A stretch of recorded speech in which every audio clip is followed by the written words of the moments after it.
Hello बच्चों, कैसे हैं आप लोग। बच्चों, आज का वीडियो आप लोगों के लिए मोस्ट इंपॉर्टेंट होने वाला है, क्योंकि आज हम लोग एक मैट्रिक्स का डायगोनल के बारे में सीखेंगे, एक आव्यूह का विकर्ण के बारे में सीखेंगे। जानते हो, इस टॉपिक में अक्सर स्टूडेंट्स को ढेरों कंफ्यूजन होता है, तो आपका जो भी क्वेश्चंस है वो हर एक क्वेश्चंस का आंसर आपको इस वीडियो में मिलने वाला है। बट उससे पहले यदि आप मेरे चैनल पे आज पहली बार आए हो तो चैनल को सब्सक्राइब करके बेल आइकन में ऑल को प्रेस कर लो, और हाँ, वीडियो को लाइक और शेयर जरूर करो। तो आइए देखते हैं आखिर एक मैट्रिक्स का डायगोनल क्या होता है। तो सबसे पहले माइंड में सेट करो, हम लोग क्या पढ़ने वाले हैं, एक आव्यूह का विकर्ण, एक मैट्रिक्स का डायगोनल। क्लियर है।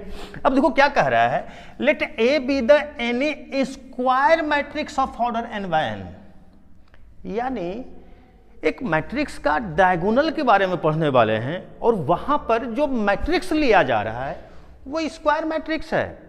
इससे पहला कंसेप्ट मिल रहा है कि रे डायगोनल कभी भी यदि होगा ना तो स्क्वायर मैट्रिक्स में ही होगा, यानी तुम्हारे लाइफ में यदि डायगोनल का नाम भी आएगा तो ये गारंटी है कि वो स्क्वायर मैट्रिक्स होगा। अब देखो यहाँ पे पहला क्वेश्चन आ गया होगा, सर जी क्या रीजन है कि सिर्फ स्क्वायर मैट्रिक्स में ही डायगोनल होता है, क्या कोई दूसरा मैट्रिक्स में नहीं होता है।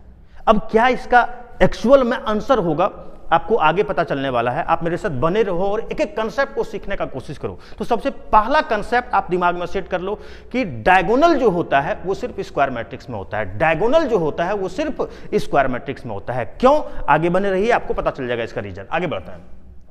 तब कहता है A11, A22, A33 से लेके ANN, यानी देखो कौन सा एलिमेंट का बात हो रहा है, पहले इसको अच्छा से समझो। जो सेम वाला है, जैसे देख लो क्या है 11, क्या है 22, क्या है 33, क्या है NN, यानी सेम वाला का हम बात कर रहे हैं। क्या A12 का बात नहीं कर रहे हैं, A23 का बात नहीं कर रहे हैं, डिफरेंट वाला का बात नहीं कर रहे हैं, हम सेम वाला का बात कर रहे हैं। यानी किसका? A11, A22, A33, A44, A55 से लेके ANN तक हम इसका बात कर रहे हैं। बात समझ रहे हो? ये सब जो भी आपको दिख रहा है ये सबको हम लोग बोलते हैं डायगोनल का एलिमेंट्स। क्या बोलते हैं? डायगोनल का एलिमेंट्स, विकर्ण का अवयव। तो अब सबसे पहले दिमाग में सेट कर लो, विकर्ण का अवयव कैसा होता है, डायगोनल का एलिमेंट्स कैसा होता है। तो सेम वाला होता है, जैसे A11, A22, A33, A44 से लेके A55 से चलते रहेगा जिंदगी भर ANN तक। ये सेम वाला आपको जो भी दिखाई देगा ना, इसी को हम लोग डायगोनल का एलिमेंट बोलेंगे। अच्छा, सेम वाला यदि डायगोनल का एलिमेंट है तो डिफरेंट वाला क्या होगा? नॉन डायगोनल का एलिमेंट है यार, जो डायगोनल का एलिमेंट नहीं है। जैसे यदि कोई लिख देगा A23, तो देखो ये अलग अलग है ना, इसका मतलब ये क्या हो गया? Non diagonal element.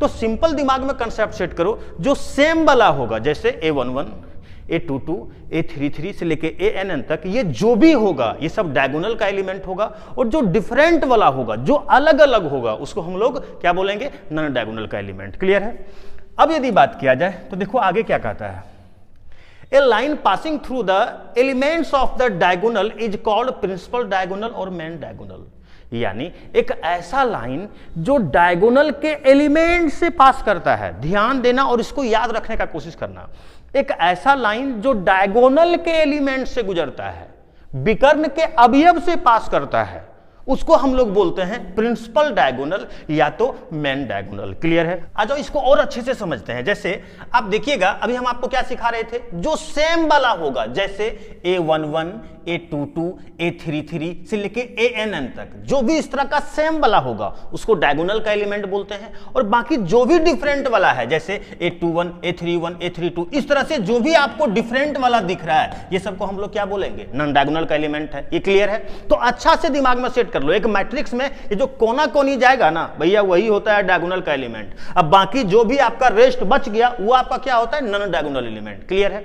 अब देखो मेन कंसेप्ट क्या सिखा रहे थे, एक ऐसा लाइन जो डायगोनल के एलिमेंट से पास करता हो। तो भैया डायगोनल का एलिमेंट तो ये सब हुआ ना, तो इससे जो लाइन पास करेगा उसी को हम लोग बोलेंगे प्रिंसिपल डायगोनल या फिर मेन डायगोनल। यानी एक ऐसा लाइन जो डायगोनल के एलिमेंट से पास करता है उसी को हम लोग क्या बोलते हैं? प्रिंसिपल डायगोनल या मेन डायगोनल। अच्छा, आप लोगों के दिमाग में एक क्वेश्चन और आ रहा होगा, सर जी यदि बात किया जाए विकर्ण का, डायगोनल का, तो डायगोनल तो हम इसको भी बोलते हैं और इसको भी बोलते हैं, तो क्या यदि ये आपका प्रिंसिपल डायगोनल है तो क्या हम इसको प्रिंसिपल डायगोनल बोल सकते हैं?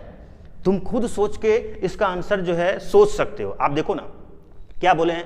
प्रिंसिपल डायगोनल हम उसको बोलते हैं जो डायगोनल के एलिमेंट से पास करता है। आप खुद सोच लो, क्या an1 डायगोनल का एलिमेंट है? नहीं यार, डायगोनल का एलिमेंट तो सेम वाला होता है, a11, a22, a33। बात समझ में आ रहा है ना? तो आप क्या देख रहे हो, ये डायगोनल के एलिमेंट से पास नहीं करता है, तो इसको हम लोग प्रिंसिपल डायगोनल नहीं बोल सकते हैं। जब भी प्रिंसिपल डायगोनल बोलेंगे तो इसी लाइन को बोलेंगे प्रिंसिपल डायगोनल। बात समझ में आ रहा है? एक रीजन और आप लोगों को भी हम जस्ट बता रहे थे कि क्या रीजन है कि सिर्फ स्क्वायर मैट्रिक्स में ही जो है प्रिंसिपल डायगोनल होता है, कोई दूसरा मैट्रिक्स में क्यों नहीं होता है? कुछ ना कुछ तो रीजन होगा। आइए अब इस रीजन को हम लोग सीखते हैं।